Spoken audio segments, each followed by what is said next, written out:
Hello, good morning mga kapuso, mga kababayan, mga kabaon.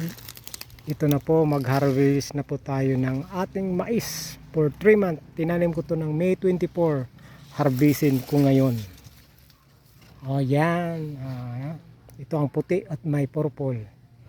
Kaso, natabi sa sweet corn, nahawa siya sa sweet corn.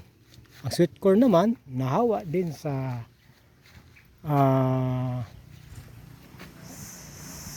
white na mais. Yan o. Pakita ko sa inyo yung nahawa. Yan o, nahawa sa sweet corn. Yan. Napulinate siya.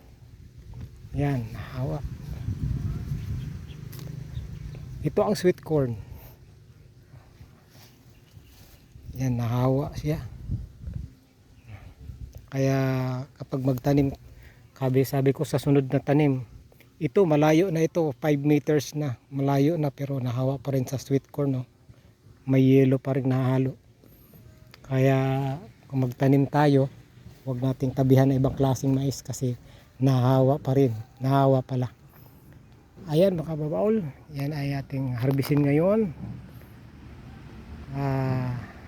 Pang supply natin, baka masubukan nating ipaggiling para maging bigas para pagkain, or ito ay number 1 purpose para sa aming halagang manok na Rhode Island. Ipaggiling din, haluan ng pellets, haluan ng asula, makatipid tayo sa budget sa ating manok na alagang Rhode Island red mahogany. Ayan na po